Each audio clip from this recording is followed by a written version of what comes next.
ونعوذ بالله من شرور أنفسنا وسيئات أعمالنا من يهده الله فلا مضل له ومن يضلل فلا هادي له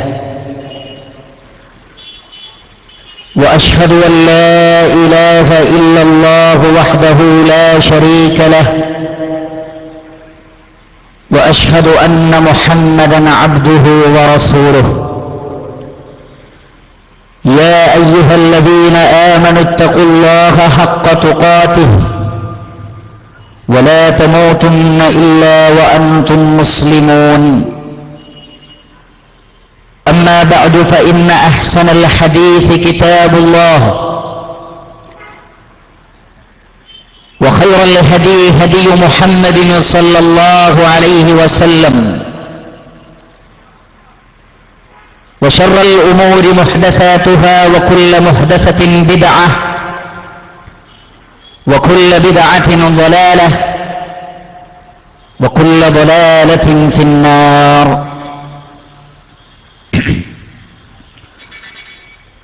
ബഹുമാന്യനായ അധ്യക്ഷൻ, മറ്റു സദസ്സിലും പരിസരത്തും ഈ ഒരു പ്രോഗ്രാം ശ്രദ്ധിക്കുവാൻ വേണ്ടി എത്തിച്ചേർന്നിട്ടുള്ള പ്രിയം നിറഞ്ഞ സഹോദരന്മാരെ, സഹോദരികളെ, ഇത്തരത്തിൽ ഒരു പ്രോഗ്രാം എന്തുകൊണ്ടാണ് ഇവിടെ സംഘടിപ്പിച്ചിട്ടുള്ളത് എന്നത് ഒരു വിശദീകരണം ആവശ്യമില്ലാത്ത വിധം നിങ്ങൾക്കൊക്കെ മനസ്സിലായിട്ടുണ്ടാകും എന്നാണ് ഞാൻ കരുതുന്നത്. പ്രോഗ്രാമിന്റെ നോട്ടീസിൽ തന്നെ ഈ ഒരു പ്രോഗ്രാമിന്റെ പശ്ചാത്തലത്തെ സംബന്ധിച്ച് വിശദീകരിച്ചിട്ടുണ്ട്. എന്നാൽ ഒരു കാര്യം ഞാൻ ആമുഖമായി ഉണർത്തട്ടെ, ഇതൊരു മറുപടിയല്ല. ഇത് ആരെങ്കിലും ഉന്നയിച്ചിട്ടുള്ള ഏതെങ്കിലും നിലക്കുള്ള പരാമർശങ്ങളെ റദ്ദ് ചെയ്യുക, എതിർക്കുക, അതിനു മറുപടി പറയുക, എന്നിട്ട് സായുജ്യമടയുക എന്ന ഒരു ലക്ഷ്യം എനിക്കില്ല. മറിച്ച് ഫദക്കിർ ഫഇന്ന الذിക്റാ തൻഫഉൽ മുഅ്മിനീൻ, നിങ്ങൾ ഓർമ്മപ്പെടുത്തണം, ഉത്ബോധനം ചെയ്യണം. ഫഇന്ന الذിക്റാ തൻഫഉൽ മുഅ്മിനീൻ, ഓർമ്മപ്പെടുത്തൽ സത്യവിശ്വാസികളായ ഈമാനുള്ള ഇഖ്ലാസുള്ള ആളുകൾക്ക് അത് ഉപകാരപ്പെടും എന്ന് അല്ലാഹു സുബ്ഹാനഹു വ തആല ഖുർആനിലൂടെ നമ്മെ പഠിപ്പിക്കുന്നു. അതുകൊണ്ട് തന്നെ സത്യവിശ്വാസികളായ ആളുകളെ ചില കാര്യങ്ങൾ ഓർമ്മപ്പെടുത്തുവാനും അവരെ തെര്യപ്പെടുത്തുവാനും അവർ അകപ്പെട്ടിട്ടുള്ള തെറ്റിദ്ധാരണകളിൽ നിന്ന് അവരെ നീക്കുവാനുമാണ് ഇൻഷാ അല്ലാഹ് ഞാൻ ഉദ്ദേശിക്കുന്നത്. ആയത് നിർവഹിക്കുവാൻ അല്ലാഹു സുബ്ഹാനഹു വ തആല എനിക്കും വിഷയം പഠിച്ചു മനസ്സിലാക്കുവാൻ നിങ്ങൾക്കും തൗഫീഖ് നൽകുമാറാകട്ടെ എന്ന് പ്രാർത്ഥിക്കുകയാണ്. പ്രിയപ്പെട്ട സഹോദരങ്ങളെ, ശിർക്കിനെതിരെ പോരാടുകയും കേരളത്തിൽ തൗഹീദ് ശക്തമായി പ്രചരിപ്പിക്കുകയും ചെയ്ത, അതിനുവേണ്ടി അഹോരാത്രം പരിശ്രമിച്ചുകൊണ്ടിരിക്കുന്ന ഒരു വിഭാഗത്തെ തികച്ചും അന്യായമായി, അനീതിപരമായി, പ്രമാണങ്ങളുടെ പിൻബലമില്ലാതെ, യാതൊരു കാരണങ്ങളുമില്ലാതെ അവരിൽ ശിർക്ക് ആരോപിക്കുകയും അവർ ശിർക്കിന്റെ വക്താക്കളാണ്, അതിന്റെ പ്രചാരകരാണ് എന്ന് പറയുകയും സൗദി അറേബ്യയിൽ വിഗ്രഹാരാധന തുടങ്ങിയിട്ടുള്ള ആളുകളുടെ പ്രവർത്തനമാണ് ഇവിടെ മുജാഹിദുകളിൽ ഒരു വിഭാഗം നടത്തിക്കൊണ്ടിരിക്കുന്നത് എന്ന് പറയുകയും, ഒരു വേള വിഷ്ണുവിനെ പോലും ആരാധിക്കുന്ന ആളുകൾ, ഞങ്ങൾ ആരാധിക്കുന്ന വിഷ്ണു ഒരു ജിന്നാണ്, ഒരു മലക്കാണ്, അതുകൊണ്ട് മുജാഹിദുകളെ ഇനി നിങ്ങൾക്ക് ഞങ്ങളെ എതിർക്കാൻ അവകാശമില്ല, കാരണം നിങ്ങൾ ചെയ്യുന്ന അതേ കാര്യമാണ് ഞങ്ങളും ചെയ്യുന്നത്. നിങ്ങൾ ജിന്നിനെ വിളിച്ചു പ്രാർത്ഥിക്കുന്നു, നിങ്ങൾ മലക്കുകളെ വിളിച്ചു പ്രാർത്ഥിക്കുന്നു, ഞങ്ങൾ വിഷ്ണുവിനെയും വിളിച്ചു പ്രാർത്ഥിക്കുന്നു. എന്നിരിക്കെ ഞങ്ങളും നിങ്ങളും തമ്മിൽ എന്ത് വ്യത്യാസമാണ് എന്ന് ചോദിച്ചാൽ, ഈ രാജ്യത്തിലെ അമുസ്ലിമീങ്ങൾക്കിടയിൽ ഇനി നമ്മൾ എങ്ങനെ പ്രബോധനം നടത്തും എന്ന് ആവലാതിപ്പെടുന്ന, വേവലാതിപ്പെടുന്ന പരമദയനീയമായ അവസ്ഥ നമുക്ക് കേൾക്കാൻ സാധിക്കുകയുണ്ടായി. അതുകൊണ്ട് ഇത്രയും കടുത്ത ഒരു ആരോപണം, വ്യക്തവും ശക്തവുമായ പ്രമാണങ്ങളുടെ പിൻബലമില്ലാത്ത ഒരു ദുരാരോപണം, ഒരു കളവ്, അതിന്റെ പശ്ചാത്തലം എന്താണ് എന്ന് വളരെ കൃത്യമായി വിശദീകരിക്കൽ അനിവാര്യമായി തീർന്നിരിക്കുന്നു. അതുകൊണ്ട് ബഹുമാന്യരായ എന്റെ സഹോദരന്മാർ, ഇവിടെ അവതരിപ്പിക്കപ്പെടുന്ന വിഷയത്തെ സസൂക്ഷ്മം ശ്രദ്ധിക്കുകയും, എന്നിട്ട് മുജാഹിദുകളിൽ ആരെങ്കിലും അല്ലാഹു അല്ലാത്ത ആളുകളോട് പ്രാർത്ഥിക്കാമെന്ന് പറയുന്നവരുണ്ടോ, ജിന്നുകളെ വിളിച്ച് സഹായം തേടാം എന്ന് പറയുന്നവരുണ്ടോ, മലക്കിനോട് സഹായം ചോദിക്കാം എന്ന് വാദിക്കുന്നവരുണ്ടോ എന്ന് നിങ്ങൾ വിലയിരുത്തുക. നാം സംസാരിക്കുമ്പോൾ വായ കൊണ്ട് മാത്രമുള്ള സംസാരമായിരിക്കില്ല, മറിച്ച് കൃത്യമായ പ്രമാണങ്ങളുടെ, കൃത്യമായ ദലീലുകളുടെ, കൃത്യമായ തെളിവുകളുടെ പിൻബലത്തോടുകൂടിയാണ് ഇൻഷാ അല്ലാഹ് ഞാൻ വിഷയം അവതരിപ്പിക്കുക. അതുകൊണ്ട് തന്നെ ആ കാര്യം നിങ്ങൾ ശ്രദ്ധിക്കുകയും യാതൊരു നിലക്കുമുള്ള മുൻവിധികളില്ലാതെ വിഷയം പഠിക്കുവാൻ വേണ്ടി ശ്രമിക്കുകയും ചെയ്യണം എന്നാണ് എനിക്ക് ഓർമ്മപ്പെടുത്താനുള്ളത്. നമ്മെ സംബന്ധിച്ചിടത്തോളം നമുക്ക് വളരെ വേദനയുണ്ട്. പലപ്പോഴും നമുക്ക് പല ആളുകളും പറയുന്നു, ഈ വിഷയത്തെ സംബന്ധിച്ച് ചിന്തിച്ചിട്ട്, ആലോചിച്ചിട്ട്, ഇങ്ങനെ ഒരു പ്രശ്നം ഇവിടെ ഉണ്ടായതിനെ സംബന്ധിച്ച് ചിന്തിച്ചിട്ട് നമുക്ക് ഉറക്കം വരുന്നില്ല എന്ന്. വേറെ ചില ആളുകൾ ഉറക്കം വരുന്നില്ല എന്ന് പറഞ്ഞിട്ടുണ്ട്. വലിയ ഒരു നേതാവ് പറഞ്ഞത്, ജിന്നുകളുടെ അനുയായികളുടെ ശല്യം കാരണം ഉറങ്ങാൻ കഴിഞ്ഞില്ല എന്നാണ്.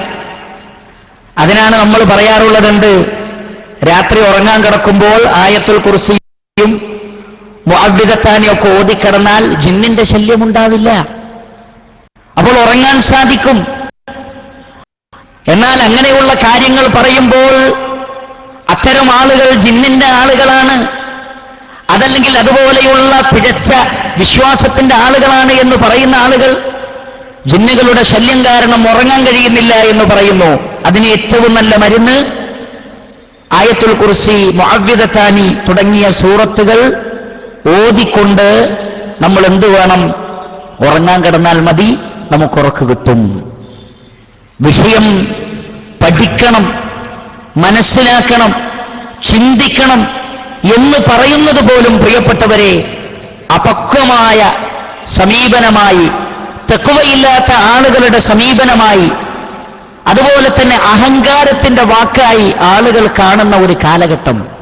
എന്താണ് വിഷയം? നമ്മൾ പഠിക്കണം, നമ്മൾ മനസ്സിലാക്കണം, നമ്മൾ ഉൾക്കൊള്ളണം എന്ന് പറഞ്ഞാൽ പോലും അത് അപക്വമായ സംസാരമാണ്, ഭിന്നിപ്പിക്കുന്ന വർത്തമാനമാണ്, അഹങ്കാരമാണ്, കപടവിശ്വാസിയാണ് എന്നുവരെ പറഞ്ഞുകൊണ്ട് പഠിക്കുകയും മനസ്സിലാക്കുകയും ഒന്നാവുകയും നന്നാവുകയും ചെയ്യണം എന്ന് പറയുന്ന വാക്കുകൾ പോലും അംഗീകരിക്കുവാൻ ആളുകൾക്ക് സാധിക്കുന്നില്ല എന്നതാണ് വസ്തുത.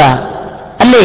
സലഫുകളുടെ പാതയിലൂടെ ഒത്തൊരുമയോടെ മുന്നോട്ട് എന്ന വിഷയം അവതരിപ്പിച്ച സമ്മേളനത്തിൽ വിഷയം അവതരിപ്പിച്ച അബ്ദുസ്സലാം മോങ്ങം പോലും പറഞ്ഞിട്ടുള്ളത് എന്താണ്? നമുക്കൊന്നാവാനുള്ള മാർഗം പഠിക്കലാണ് എന്നാണ്. നമുക്കൊന്നാവാനുള്ള മാർഗം ഖുർആനും ഹദീസും പഠിച്ച് മനസ്സിലാക്കലാണ്. അങ്ങനെ പഠിച്ചാൽ, മനസ്സിലാക്കിയാൽ നമുക്കൊന്നാവാമെന്നാണ്.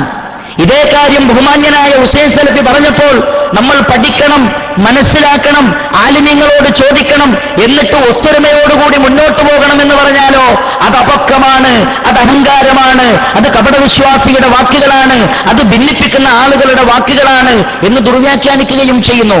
അപ്പോൾ ഇവിടെ യഥാർത്ഥത്തിൽ പഠിക്കണമെന്ന് പറയുന്നത്, മനസ്സിലാക്കണമെന്ന് പറയുന്നത് തീർത്തും പക്ഷപാതിത്വത്തിൻ്റെതായ ഒരു പഠനം, തീർത്തും പക്ഷപാതിത്വത്തിൻ്റെതായ ഒരു വിലയിരുത്തൽ, അതാണ് പലപ്പോഴും ആളുകൾ ആഗ്രഹിക്കുന്നത്. അതുകൊണ്ടാണ് അവർ പറഞ്ഞത്, ഇതാ ഇന്നലെ നടത്തിയ പരാമർശം, ആ പരാമർശം ജനങ്ങളെ നിങ്ങൾ കേൾക്കരുതേ, അദ്ദേഹത്തിന്റെ അപക്വമായ സംസാരം, ആ അപക്വമായ സംസാരം പോലെയുള്ള ഒന്ന് നിങ്ങളുടെ ഭാഗത്തു നിന്ന് ഉണ്ടാവരുതേ, ഇതെന്റെ ദയനീയമായ ആവശ്യപ്പെടലാകുന്നു നിങ്ങളോട് എന്നാണ് അദ്ദേഹം പറഞ്ഞത്. അഥവാ പഠിക്കണം എന്ന് പറഞ്ഞത് അത് അപക്വമാണ്, നിങ്ങളത് ശ്രദ്ധിക്കരുത്. ഒന്നാവണമെന്ന് പറഞ്ഞത് അത് അപക്വമാണ്, നിങ്ങളത് ശ്രദ്ധിക്കരുത്. അതാണ് എന്റെ ദയനീയമായ നിങ്ങളോടുള്ള ആവശ്യപ്പെടൽ എന്നുവരെ പറഞ്ഞുകൊണ്ട് പഠിക്കണം, ഉൾക്കൊള്ളണം, മനസ്സിലാക്കണം എന്ന് പറയുന്നത് പോലും അംഗീകരിക്കാൻ സാധിക്കുന്നില്ല. മാത്രമല്ല, ഇഖ്തിലാഫുൻ ഫി തനാവുഉൻ, ഇഖ്തിലാഫുൻ ഫി തവാദ് എന്ന വിഷയങ്ങൾ സംസാരിച്ച് വൈവിധ്യങ്ങൾ നമ്മൾ ഉൾക്കൊള്ളും, വൈരുദ്ധ്യങ്ങൾ ഉൾക്കൊള്ളുക സാധ്യമല്ല എന്ന് പറയുകയും, എന്നിട്ട് ലോക സലഫി പണ്ഡിതന്മാർ മുഴുവനും സ്വീകരിച്ച, ലോക സലഫി പണ്ഡിതന്മാർ മുഴുവൻ ഏകോപിച്ചു പറഞ്ഞ ഒരു അഭിപ്രായം സ്വീകരിച്ച ആളുകളെ വൈരുദ്ധ്യത്തിന്റെ ആളുകളായി ചിത്രീകരിച്ച് അവർ ചീഞ്ഞവരാണ്, അവരെ നമ്മുടെ കൂടെ കൂട്ടാൻ പറ്റില്ല എന്ന് പറഞ്ഞുകൊണ്ട് അവരെ നമ്മളിൽ നിന്ന് അകറ്റി നിർത്തണം എന്ന് പറയുകയും, അതേ അവസരത്തിൽ ഹദീസുകളെ പച്ചയായി നിഷേധിക്കുന്ന, പരിശുദ്ധ ഖുർആനിനെ വ്യാഖ്യാനിക്കുന്ന, പരിശുദ്ധ ഖുർആനിന്റെ അർത്ഥം പോലും മാറ്റിപ്പറയാൻ യാതൊരു മടിയുമില്ലാത്ത ആളുകൾ, അവരെ കൂട്ടിച്ചേർക്കൽ വൈവിധ്യങ്ങൾ തമ്മിലുള്ള ഒരു കൂടിച്ചേരലാകുന്നു എന്ന് പറഞ്ഞുകൊണ്ട് നമ്മളിൽ നിന്ന് പിരിഞ്ഞുപോയ മടവൂരികളുമായി അവരുമായി സന്ധിക്കാമെന്ന ആഹ്വാനം പരസ്യമായും രഹസ്യമായും ജനങ്ങളോട് പറയുകയും ചെയ്യുന്ന ഒരവസ്ഥ നമുക്ക് കാണാൻ സാധിച്ചിട്ടുണ്ട്. എന്നിട്ട് ശൈഖുൽ ഇസ്ലാം ഇബ്നു തൈമിയ്യയുടെ പേരിൽ ഒരു കള്ളക്കഥ പറഞ്ഞുകൊണ്ട് അദ്ദേഹത്തിന്റെ ഹൃദയവിശാലത വിശദീകരിക്കുകയുണ്ടായി. ആ കഥയുടെ യാഥാർത്ഥ്യത്തിലേക്ക് പോകാൻ ഞാൻ ഉദ്ദേശിക്കുന്നില്ല. എന്നാൽ ആ പറഞ്ഞ കഥ എന്തൊരു ആശയമാണോ നമ്മുടെ മുന്നിലേക്ക് തരുന്നത്, ആ ആശയത്തിൽ ആ കഥ സ്വയം പോലും ഉൾക്കൊള്ളാതെ ഇത്തരം ആളുകളുമായി യാതൊരു നിലക്കും കൂട്ടുചേരരുത് എന്നുള്ള അസഹിഷ്ണുതയുടെ സംസാരമാണ് യഥാർത്ഥത്തിൽ ഉണ്ടായിട്ടുള്ളത്. അതുകൊണ്ട് എനിക്ക് പറയാനുള്ളത്, ഇതുപോലെ പഠിക്കണം, ഒന്നാവണം, നന്നാവണം എന്ന് പറയുന്ന ആളുകളെ തന്നെ ഭീതിയോടുകൂടി കാണുന്ന, പേടിയോടുകൂടി കാണുന്ന ഒരു അവസ്ഥാവിശേഷം ഇവിടെയുണ്ട്. അത് നമ്മൾ മാറ്റിയിട്ട് നമ്മൾ പഠിക്കുക, ഖുർആൻ പഠിക്കുക, ഹദീസുകൾ പഠിക്കുക, വിഷയമെന്താണ് എന്ന് കൃത്യമായി പഠിക്കാൻ ശ്രമിക്കുക, എന്നിട്ട് ഒന്നാവാനും നന്നാവാനും നമ്മൾ ശ്രമിക്കുക. അതല്ലാതെ അത്തരം ആഹ്വാനങ്ങൾ പോലും വളരെ ഭീതിയോടുകൂടി കാണുന്ന, ഒന്നാവണം പഠിക്കണമെന്ന ആഹ്വാനത്തെ പോലും അസഹിഷ്ണുതയോടുകൂടി കാണുന്ന ഒരവസ്ഥാവിശേഷം നമുക്കുണ്ടാവരുത്. പലപ്പോഴും സമ്മേളന വേദിയെ ദുരുപയോഗം ചെയ്ത് സംസാരിച്ച ധാരാളം ആളുകൾ ഈ ഒന്നിക്കുന്ന വർത്തമാനത്തെ, പഠിക്കണം, മനസ്സിലാക്കണം, പണ്ഡിതന്മാരോട് ചോദിക്കണം എന്ന വർത്തമാനത്തെ അങ്ങേയറ്റത്തെ ആക്ഷേപാർഹമായ ഒരു വാക്കായി കാണുകയും അതിനെ അങ്ങേയറ്റത്തെ മോശപ്പെട്ട ഒരു വിലയിരുത്തലായി കാണുകയും, ഒന്നാവുകയോ നന്നാവുകയോ പഠിക്കുകയോ, കേരളത്തിലെ പണ്ഡിതന്മാർ പോരാഞ്ഞിട്ടാണോ സൗദി അറേബ്യയിലേക്ക് പോകുന്നത്, ഇവിടെ തീരുമാനമാകാത്ത ഒരു വിഷയമാണെങ്കിൽ നമുക്ക് ലോകത്ത് വരാം, എന്നാൽ ഇതിവിടെ തന്നെ തീരുമാനമാകുന്ന വിഷയമാണ്, മറ്റു നാട്ടിലേക്ക് പോകേണ്ടതില്ല, സൗദി അറേബ്യയിലെ പണ്ഡിതന്മാർക്കൊക്കെ നമ്മളാണ് നിർദ്ദേശം നൽകുന്നത്, അവരെ നയിക്കാൻ മാത്രം കൽപ്പുള്ളവരാണ് നമ്മൾ, അതുകൊണ്ട് വേണമെങ്കിൽ അവർ നമ്മളിൽ നിന്ന് പഠിച്ചോട്ടെ എന്നുവരെ ചില സ്വലാഹിമാർ തട്ടിവിടുകയുണ്ടായി. എന്നാലോ അതേ അവസരത്തിൽ തങ്ങളുടെ വാദം സമർപ്പിക്കുവാൻ വേണ്ടി ലജ്നത്തുദ്ദായിമയുടെ ഫത്വ ഉദ്ധരിക്കാൻ അവർക്ക് മടിയില്ല. മഹാനായ ഇബ്നു ബാസ് മടിയില്ല, മഹാനായ ശൈഖ് സാലിഹുൽ ഉസൈമീൻ പറഞ്ഞിരിക്കുന്നു എന്ന് പറയാൻ അവർക്ക് മടിയില്ല. അവരുടെ വാദത്തെ ദുർവ്യാഖ്യാനിക്കുവാൻ വേണ്ടി കിട്ടുന്ന പഴുതുകളിലൊക്കെ പണ്ഡിതന്മാരെയും അതുപോലെ തന്നെ വലിയ വലിയ ഫത്വ ബോർഡുകളുടെയും തീരുമാനങ്ങൾ പറയുകയും, അതേ അവസരത്തിൽ അത് മറ്റുള്ളവർ കാര്യകാരണ സഹിതം ബോധ്യപ്പെടുത്തുമ്പോൾ എന്തിനാണ് കേരളത്തിന്റെ പുറത്തുള്ള പണ്ഡിതന്മാർ, നമ്മൾ തന്നെ മതിയായവരാണ്, ശൈഖ് ഇബ്നു ബാസിന് ലാ ഇലാഹ ഇല്ലല്ലാഹയുടെ അർത്ഥം പോലും നമ്മളാണ് പഠിപ്പിച്ചു കൊടുത്തത് എന്നുള്ള നിലക്ക് വളരെ അപക്വമായ സംസാരങ്ങൾ ഉണ്ടായി. അതുകൊണ്ട് ഇവിടെ വളരെ വിശദമായി ഇവിടെ എന്തൊരു ചർച്ചയാണ് ഇവിടെ നടന്നിട്ടുള്ളത്, എന്തിന്റെ പേരിലാണ് പല ആളുകളും പുറത്താക്കപ്പെടുന്നത്, എന്താണ് കേരളത്തിൽ നടക്കുന്ന പ്രശ്നം, മുജാഹിദ് പ്രസ്ഥാനത്തെ തുണ്ടം തുണ്ടമായി വെട്ടിമുറിച്ച് സമൂഹത്തിൽ മുഴുവൻ വലിയൊരു പ്രയാസമുണ്ടാക്കുവാൻ മാത്രം എന്താണ് ഇവിടെ ഉണ്ടായിട്ടുള്ളത് എന്ന് നമ്മൾ ശരിക്കും പഠിക്കേണ്ടതുണ്ട്. പ്രിയപ്പെട്ടവരെ, സഹോദരങ്ങളെ, മുജാഹിദ് പ്രസ്ഥാനം, സലഫി പ്രസ്ഥാനം, അഹ്ലുസുന്നത്തി വൽ ജമാഅത്ത് എക്കാലഘട്ടത്തിലും ജനങ്ങളെ തൗഹീദിലേക്ക് ക്ഷണിക്കുകയും ശിർക്കിന്റെ ആളുകൾ ഉയർത്തിക്കൊണ്ടുവരുന്ന മുഴുവൻ ആരോപണങ്ങളെയും ഇല്ലാതെയാക്കുവാൻ വേണ്ടി ശ്രമിക്കുകയും ചെയ്തവരാണ്. ഖബറാരാധകരായ ആളുകൾ അല്ലാഹു സുബ്ഹാനഹു വ തആല അല്ലാത്തവരോട് പ്രാർത്ഥിക്കാം എന്ന് അവകാശപ്പെടുന്ന ആളുകൾ, അവർ പലപ്പോഴും അവരുടെ വാദം സമർത്ഥിക്കാൻ വേണ്ടി പരിശുദ്ധ ഖുർആനിനെ ദുർവ്യാഖ്യാനിക്കുകയും ഹദീസുകളെ ദുർവ്യാഖ്യാനിക്കുകയും അല്ലെങ്കിൽ ദുർബലമായ ഹദീസുകളെ കൊണ്ടുവരികയും പരിശുദ്ധ ഖുർആനിലെ വചനങ്ങൾക്ക് ഇല്ലാത്ത അർത്ഥം നൽകി അവരുടെ ആശയങ്ങളെ വ്യാഖ്യാനിക്കാറുമാണ് പതിവ്. അങ്ങനെ പല ആയത്തുകളും പല ഹദീസുകളും അവർ കൊണ്ടുവരാറുണ്ട്. അങ്ങനെ ഖുറാഫികളായ, ഖുബൂരികളായ, ഖബറാരാധകരായ, അല്ലാഹു സുബ്ഹാനഹു വ തആല അല്ലാത്ത ആളുകളോട് പ്രാർത്ഥിക്കുന്ന ആളുകൾ കൊണ്ടുവന്ന ഒരു ഹദീസാണ് ഇവിടെ വലിയ ഒരു വിവാദത്തിന് തിരികൊളുത്തിയത്. എന്തായിരുന്നു ആ ഹദീസ്? നമുക്കറിയാം, വിജനമായ പ്രദേശത്ത് നിങ്ങൾ അകപ്പെട്ടാൽ, നിങ്ങളുടെ വാഹനമൃഗം നഷ്ടപ്പെട്ടാൽ, അല്ലെങ്കിൽ നിങ്ങൾക്ക് വല്ല സഹായവും ആവശ്യം വന്നാൽ നിങ്ങൾ യാ ഇബാദല്ലാഹി അഈനൂനി എന്ന് പറയണം. അങ്ങനെ നിങ്ങൾ പറഞ്ഞാൽ നമുക്ക് കാണാൻ പറ്റാത്ത ചില അടിമകൾ അല്ലാഹുവിന് അവിടെയുണ്ട്, അവർ നിങ്ങൾക്ക് വേണ്ടി ആ വാഹനമൃഗത്തെ പിടിച്ചു വെക്കും. അതല്ലെങ്കിൽ നിങ്ങൾക്ക് എന്തു സഹായമാണോ ആ സഹായം അവർ ചെയ്തു തരും എന്ന അർത്ഥം വരുന്ന ഹദീസ്. ഈ ഹദീസ് അല്ലാഹു സുബ്ഹാനഹു വ തആല അല്ലാത്ത ആളുകളോട് പ്രാർത്ഥിക്കാനുള്ള തെളിവായി ഖബറാരാധകരായ ആളുകളാണ് ഇത് ലോകത്ത് ഈ ഒരു ആവശ്യത്തിന് വേണ്ടി കൊണ്ടുവന്നത്. എന്നാൽ ഈ ഹദീസ് 1200-ലധികം വർഷങ്ങൾക്ക് മുമ്പ് തന്നെ എഴുതപ്പെട്ട ഹദീസിന്റെ ഗ്രന്ഥങ്ങളിലുണ്ട്.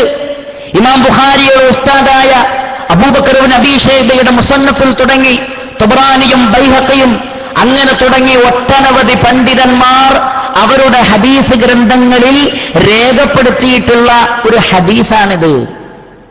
ഈ ഹദീസിനെ കുറിച്ച് ഇമാം ബൈഹഖി പറഞ്ഞത് മുസ്തഅമലുന ഇൻദ സ്വാലിഹീന മിൻ അഹ്ലിൽ ഇൽം, അഹ്ലുൽ ഇൽമപ്പെട്ട വിജ്ഞാനമുള്ള അറിവുള്ള ആളുകൾ ഈ ഹദീസ് അനുസരിച്ച് പ്രവർത്തിച്ചിട്ടുണ്ട് എന്നാണ്. ശൈഖുൽ ഇസ്ലാം ഇബ്നു തൈമിയ അദ്ദേഹത്തിന്റെ അൽ കലിമുത് തയ്യിബിലും അതുപോലെ തന്നെ ഇബ്നുൽ ഖയ്യിമുൽ ജൗസി അദ്ദേഹത്തിന്റെ അൽ വാബിലുസ് സയ്യിബിലും അങ്ങനെ തുടങ്ങി പല പണ്ഡിതന്മാരും യാത്രക്കാരനായ ഒരാൾ വിജനമായ ഒരു പ്രദേശത്ത് തന്റെ വാഹനമൃഗം നഷ്ടപ്പെട്ടാൽ എന്തു ചൊല്ലണം എന്ന് പഠിപ്പിക്കുന്ന ദിക്റിന്റെ ബാബിൽ, ദുആയുടെ ബാബിൽ ഈ ഹദീസിനെ ഉൾപ്പെടുത്തുകയുണ്ടായി. കാരണം അവർ അതിനെ നബി സല്ലല്ലാഹു അലൈഹി വസല്ലമ ജീവിതത്തിന്റെ പല ചലനങ്ങളിലും പല നിലക്കുമുള്ള ദുആകൾ പഠിപ്പിച്ചിട്ടുണ്ട്.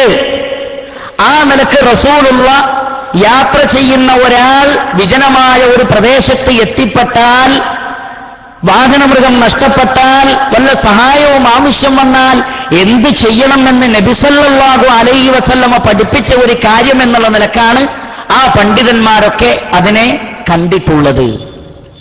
എന്നാൽ എന്തിനേയും ഏതിനേയും തങ്ങളുടെ ദുർവ്യാഖ്യാനങ്ങൾക്ക് വേണ്ടി ഉപയോഗപ്പെടുത്തുന്ന ഖുബൂരികളായ ആളുകൾ, ഖുറാഫികളായ ആളുകൾ, പ്രിയപ്പെട്ട സഹോദരങ്ങളെ, ഈ ഹദീസ് അവരുടെ ഖബറാരാധനക്ക് ഒരു തെളിവായി കൊണ്ടുവരികയാണ് ചെയ്തിട്ടുള്ളത്. അവർ പറഞ്ഞു, സാധാരണഗതിയിൽ അഹ്ലുസുന്നയുടെ ആളുകൾ അല്ലെങ്കിൽ സലഫികൾ അല്ലെങ്കിൽ വഹാബികൾ നിങ്ങൾ പറയാറുള്ളത് അള്ളാഹുവിനോട് മാത്രമേ പ്രാർത്ഥിക്കാവൂ എന്നല്ലേ? അല്ലാഹു സുബ്ഹാനഹു വ തആലയോട് മാത്രമേ സഹായം തേടാവൂ എന്നല്ലേ നിങ്ങൾ പറയാറുള്ളത്? എന്നാൽ ഇത പിടിച്ചോ, നബി സല്ലല്ലാഹു അലൈഹി വസല്ലമ അള്ളാഹുവിനെ അല്ലാതെ തന്നെ അള്ളാഹുവിന്റെ അടിമകളെ ഇതാ വിളിക്കാൻ പറഞ്ഞിരിക്കുന്നു. യാ ഇബാദല്ലാഹ് എന്നാണല്ലോ വിളിക്കാൻ പറഞ്ഞത്. ഇത് അള്ളാഹുവിന്റെ അടിമകളെയാണല്ലോ ഉദ്ദേശിക്കുന്നത്. അതുകൊണ്ട് തന്നെ ഒരു പ്രയാസം അനുഭവപ്പെടുമ്പോൾ, ഒരു വിഷമം അനുഭവപ്പെടുമ്പോൾ, ഒരു പ്രതിസന്ധി അനുഭവപ്പെടുമ്പോൾ അത്തരം സന്ദർഭങ്ങളിൽ അള്ളാഹുവിനെ തന്നെ വിളിക്കണമെന്നില്ല. മറിച്ച് നമുക്ക് മൊയ്തീൻ ശൈഖിനെ വിളിക്കാം, ബദരീങ്ങളെ വിളിക്കാം, റിഫായി ശൈഖിനെ വിളിക്കാം, മുഹമ്മദ് നബിയെ വിളിക്കാം, ഇബ്രാഹിം നബിയെ വിളിക്കാം, ഇസ്മായിൽ നബിയെ വിളിക്കാം. അങ്ങനെയുള്ള മരണപ്പെട്ടുപോയ മഹാത്മാക്കളായ അമ്പിയാക്കളെയും വലിയ്യികളെയും സഹായത്തിന് വേണ്ടി വിളിക്കാം. പ്രയാസമുണ്ടെങ്കിൽ അവരോട് സഹായം ചോദിക്കാം എന്ന് റസൂലുള്ളാഹി സ്വല്ലല്ലാഹു അലൈഹി വസല്ലമ പറഞ്ഞിരിക്കുന്നു. അതുകൊണ്ട് ഇത് ഞങ്ങൾക്കുള്ള തെളിവാണ് എന്ന് പറഞ്ഞുകൊണ്ട് ഖുറാഫികളായ ആളുകൾ, ഖുബൂരികളായ ആളുകൾ പ്രിയപ്പെട്ടവരെ രംഗത്ത് വന്നു.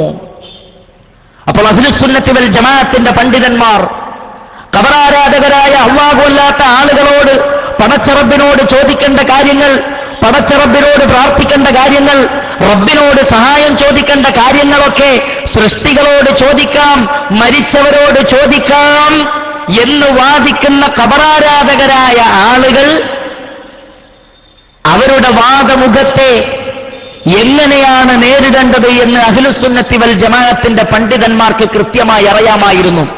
സലഫി പണ്ഡിതന്മാർക്ക്, അഹ്ലുൽ ഇൽമിൽപ്പെട്ട വിജ്ഞാനമുള്ള പണ്ഡിതന്മാർക്ക് അറിയാമായിരുന്നു. അതുകൊണ്ട് തന്നെ ഖുബൂരികൾ ഉയർത്തിക്കൊണ്ടുവന്ന ആ വാദത്തെ അവർ ഖണ്ഡിച്ചു. ഒന്നാമത്തെ ഖണ്ഡനം അവർ പറഞ്ഞത്, അവർ ആ ഹദീസിന്റെ സനദ് ഒന്നുകൂടി കൂലങ്കുഷമായി പരിശോധിച്ചു. ആ ഹദീസിന്റെ സനദ് അവർ കൂലങ്കുഷമായി പരിശോധിച്ചു. പരിശോധിച്ചപ്പോൾ അവർക്ക് ബോധ്യപ്പെട്ടു എന്താണ്? ഈ ഹദീസിന്റെ സനദ് സ്വീകാര്യയോഗ്യമല്ല, ദുർബലമാണ്. ചിലതിൽ മജ്ഹൂലായ ആളാരാണ് എന്ന് വ്യക്തമായി അറിയാത്ത, അല്ലെങ്കിൽ അയാളുടെ അദാലത്ത് അറിയാത്ത ആളുകൾ ഈ ഹദീസിന്റെ പരമ്പരയിലുണ്ട്. വേറെ ചില റിപ്പോർട്ടുകളിൽ ഇൻഖിതാ ഉണ്ട്, പരമ്പര മുറിഞ്ഞുപോയിട്ടുണ്ട്.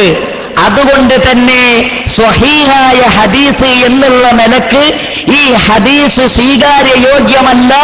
അതുകൊണ്ട് ഖുബൂരികളെ, ഖുറാഫികളെ, മൊയ്തീൻ ശൈഖിനെ വിളിക്കാൻ, ബദരീങ്ങളെ വിളിക്കാൻ, മമ്പറത്തെ തങ്ങളെ വിളിക്കാൻ, മുനമ്പത്ത് ബീവിയെ വിളിക്കാൻ, അതുപോലെയുള്ള വലിയ്യികളെ വിളിക്കാൻ, അമ്പിയാക്കളെ വിളിക്കാൻ ഈ ഹദീസ് നിങ്ങൾക്ക് തെളിവാക്കുക സാധ്യമല്ല. കാരണം ഈ ഹദീസ് ദുർബലമാണ്. അതിന് ഇന്ന കാരണങ്ങളുണ്ട് എന്ന് കാര്യകാരണ സഹിതം ഇസ്ലാമിക ലോകത്തിലെ പണ്ഡിതന്മാർ ഈ ഹദീസ് ദുർബലമാണ് എന്ന് അവർക്ക് പഠിപ്പിച്ചു കൊടുത്തു, അവർക്ക് വ്യക്തമാക്കി കൊടുത്തു. അതോടുകൂടി ഖുറാഫികൾ വലിയ കാര്യത്തിൽ കൊണ്ടുവന്ന, ഖബറാരാധകരായ ആളുകൾ വലിയ കാര്യത്തിൽ കൊണ്ടുവന്ന ഈ ഒരു വിഷയത്തിൽ അവരുടെ പകുതി ജീവനും നഷ്ടപ്പെടുകയാണ് ചെയ്തത്. ഞങ്ങൾ വലിയ കാര്യത്തിൽ കൊണ്ടുവന്ന ഒരു ഹദീസ് അത് ദുർബലമാണ് എന്ന് സ്ഥിരപ്പെട്ടിരിക്കുന്നു, അതിന്റെ ദുർബലത വ്യക്തമാക്കപ്പെട്ടിരിക്കുന്നു. അതോടുകൂടി അവരുടെ ജീവന്റെ പകുതി, അവർ കൊണ്ടുവന്ന ആ ഒരു പ്രമാണത്തിന്റെ പകുതി ജീവനും അവർക്ക് നഷ്ടപ്പെടുകയാണ് ചെയ്തിട്ടുള്ളത്. ഹദീസ് ദുർബലമാണ് എന്ന് സലഫി പണ്ഡിതന്മാർ ബോധ്യപ്പെടുത്തി കൊടുത്തു. അതുപോലെ തന്നെ കേരളത്തിലുള്ള മുജാഹിദ് പ്രസ്ഥാനത്തിലെ തലമുതിർന്ന പണ്ഡിതന്മാരും പ്രബോധകന്മാരും അതിന് നൽകിയ ഒന്നാമത്തെ മറുപടി ഹദീസ് ദുർബലമാണ്, സ്വീകാര്യയോഗ്യമല്ല എന്നാണ്. അങ്ങനെ പറഞ്ഞു കൊടുത്തു. അപ്പോ പകുതി ജീവൻ അവർക്ക് നഷ്ടപ്പെട്ടു, പക്ഷേ പകുതി ജീവൻ അവർക്കുണ്ടായിരുന്നു. അതെന്താ കാരണം എന്നറിയുമോ? ഈ ഹദീസ് അനുസരിച്ച് പല മഹാന്മാരായ ഇമാമിയങ്ങളും പ്രവർത്തിച്ചിട്ടുണ്ട്. ഷെയ്ഖ് നാസിറുദ്ദീൻ അൽബാനി അദ്ദേഹത്തിന്റെ സിൽസിലത്തുൽ വഈഫയിൽ വ്യക്തമാക്കിയതുപോലെ ഇമാം അഹ്മദ് ബിൻ ഹംബൽ ഈ ഹദീസിനെ ശക്തിപ്പെടുത്തുന്നു എന്നാണ് മനസ്സിലാക്കാൻ കഴിയുന്നത്. കാരണം ഇമാമു അഹ്ലി സുന്ന എന്നറിയപ്പെടുന്ന അഹ്മദ് ബിൻ ഹംബൽ അദ്ദേഹത്തിന്റെ ഒരു ഹജ്ജ് വേളയിൽ വഴിതെറ്റിയപ്പോൾ, വഴിയറിയാതെ വിഷമിച്ചപ്പോൾ, യാ ഇബാദല്ലാഹി ദുല്ലൂനി അല ത്വരീഖ്, അല്ലാഹുവിന്റെ അടിമകളെ എനിക്ക് വഴി കാണിച്ചു തരണമേ എന്ന അർത്ഥത്തിൽ പറഞ്ഞിട്ടുണ്ടല്ലോ. അതുകൊണ്ട് ഹദീസ് ലഈഫാണെങ്കിലും ഇമാമു അഹ്ലുസുന്ന പ്രവർത്തിച്ചിട്ടുണ്ടെങ്കിൽ ഞങ്ങൾക്ക് അത് മതി. ഇമാം തബ്റാനി പറഞ്ഞില്ലേ, വഖദ് ജുർരിബ, ഈ ഹദീസ് അനുസരിച്ച് പ്രവർത്തിച്ചവർക്ക് ഫലം കിട്ടിയിട്ടുണ്ട് എന്ന്. അതുകൊണ്ട് തന്നെ ഇമാം തബ്റാനി മതി ഞങ്ങൾക്ക്. ഇമാം ബൈഹഖി പറഞ്ഞില്ലേ, മുസ്താമലുൻ മിൻ സ്വാലിഹീന മിൻ അഹ്ലിൽ ഇൽം, വിവരമുള്ള പണ്ഡിതന്മാർ ഈ ഹദീസ് അനുസരിച്ച് പ്രവർത്തിക്കുന്നു എന്ന് ഇമാം ബൈഹഖി പറഞ്ഞിട്ടില്ലേ. അതുകൊണ്ട് ഇമാം ബൈഹഖിയുടെ ഖൗല് മതി ഞങ്ങൾക്ക്. അതുപോലെ തന്നെ ഇബ്നു സുന്നി അമലുൽ യൗമി വൽ ലൈലയിൽ പറഞ്ഞിട്ടില്ലേ, അതുകൊണ്ട് തന്നെ അവർ മതി ഞങ്ങൾക്ക് തെളിവ്.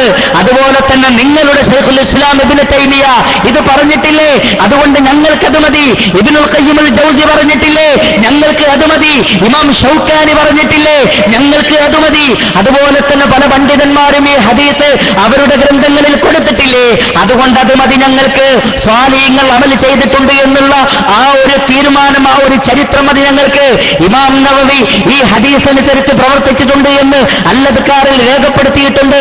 അദ്ദേഹത്തിന്റെ ശൈഖുമാർ, അദ്ദേഹത്തിന്റെ ഉസ്താദന്മാർ അങ്ങനെ പറഞ്ഞിട്ടുണ്ട് എന്നും അദ്ദേഹം രേഖപ്പെടുത്തുന്നു. അതുകൊണ്ട് ഹദീസ് ലഈഫാണെങ്കിലും ഞങ്ങൾക്ക് പ്രശ്നമല്ല. ഹദീസിന്റെ മതനനുസരിച്ച് പ്രവർത്തിച്ച അഹ്ലുസുന്നത്തി വൽ ജമാഅത്തിന്റെ പണ്ഡിതന്മാർ ഞങ്ങളുടെ കൂടെയുണ്ട്. അതുകൊണ്ട് ഞങ്ങൾ മൊയ്‌ദി ശൈഖിനെ വിളിക്കും, ഞങ്ങൾ ബദരീങ്ങളെ വിളിക്കും, ഞങ്ങൾ റിഫായി ശൈഖിനെ വിളിക്കും, ഞങ്ങൾ മുഹമ്മദ് നബിയെ വിളിക്കുമെന്ന് ഖുബൂരികളായ ആളുകൾ, ഖുറാഫികളായ പണ്ഡിതന്മാർ വാദിച്ചു. അപ്പൊ എന്താണ് സലഫി പണ്ഡിതന്മാർ അതിന് നൽകിയ മറുപടി? ശരിയാണ് ട്ടോ, നിങ്ങൾ പറഞ്ഞത് ശരി തന്നെ. ഇമാം അഹ്മദ് ഇബ്നു ഹംബൽ നിങ്ങളുടെ കൂടെയാണ്, ഇമാം നവവി നിങ്ങളുടെ കൂടെയാണ്, ഇബ്നു തൈമിയയും നിങ്ങളുടെ കൂടെയാണ്, ഇബ്നുൽ ഖയ്യിം അൽ ജൗസിയും നിങ്ങളുടെ കൂടെയാണ്. കാരണം ഈ ഹദീസ് നിങ്ങൾ പറഞ്ഞതുപോലെ മൊയ്‌ദീൻ ശൈഖിനെ വിളിക്കാനുള്ള തെളിവ് തന്നെ, ബദരീങ്ങളെ വിളിക്കാനുള്ള തെളിവ് തന്നെ, അമ്പിയാക്കളെ വിളിക്കാനുള്ള തെളിവ് തന്നെ എന്നാണോ അവർ മറുപടി പറഞ്ഞത്? അല്ല. ചില ആളുകൾക്ക് സമീപകാലത്ത് അങ്ങനെ പറയേണ്ടി വന്നു. എന്നിട്ട് അവർ ചോദിച്ചു, മസ്അലകളിൽ ഇമാമുമാർക്ക് തെറ്റുപറ്റിയിട്ടില്ലേ, പല വിഷയങ്ങളിലും ഇമാമുമാർ തീരുമാനം മാറ്റി പറഞ്ഞിട്ടില്ലേ എന്നതുപോലെ ഇമാമുകൾക്ക് തെറ്റിയ അബദ്ധമാണെന്ന് പറഞ്ഞുകൊണ്ട് തങ്ങളുടെ അറിവില്ലായ്മയെ, തങ്ങളുടെ വിവരക്കേടിനെ, പണ്ഡിതന്മാർ ഹദീസിനെ എങ്ങനെ മനസ്സിലാക്കി എന്ന വിഷയത്തിലുള്ള അറിവില്ലായ്മയെ മഹാന്മാരുടെ കുറ്റമായി മഹാന്മാരുടെ തലയിൽ കെട്ടിവെക്കുകയാണ് ചില ആളുകൾ ചെയ്തിട്ടുള്ളത്. എന്നാൽ ആ വിഷയത്തിൽ മഹാന്മാരത് പ്രവർത്തിച്ചതിന്റെ മാനദണ്ഡം എന്താണ്, ആ ഹദീസിന്റെ മതനിന്റെ പിറവെന്താണ് എന്ന് സലഫി പണ്ഡിതന്മാർ വിശദീകരിച്ചിട്ടുണ്ട്. ആ കാര്യം ജനങ്ങളെ ബോധ്യപ്പെടുത്തേണ്ടതിന് പകരം, അല്ലെങ്കിൽ അത് ജനങ്ങളെ ബോധ്യപ്പെടുത്തിയതിന്റെ പേരിലാണ് പ്രിയപ്പെട്ടവരെ ഇവിടെ ഒരു വിഭാഗത്തെ വിഷ്ണുവിനെ ആരാധിക്കുന്ന പണിയാണ് ചെയ്യുന്നത്, വിഗ്രഹാരാധനക്ക് തുടക്കമാണ് കുറിച്ചിട്ടുള്ളത്. ഇവർ ശിർക്കിന്റെ ആളുകൾ തന്നെ, ഇവരുമായി കൂടാൻ പാടില്ല, ഇവരെ ഒഴിവാക്കണം, ഇവരെ പുറത്താക്കണം എന്ന വാദം ആളുകൾ പറഞ്ഞത് പ്രിയപ്പെട്ടവരെ അഹ്ലുസുന്നത്തി വൽ ജമാഅത്തിന്റെ സലഫി പണ്ഡിതന്മാർ ഇതിന് നൽകിയിട്ടുള്ള മറുപടി, ആ മറുപടി നമ്മൾ പറഞ്ഞു എന്നതിന്റെ പേരിലാണ്. എന്താണ് അതിന് നൽകപ്പെട്ട മറുപടി എന്നറിയുമോ നിങ്ങൾക്ക്? അഞ്ച് കാര്യങ്ങളാണ് ഖുറാഫികൾ അവതരിപ്പിച്ചത്.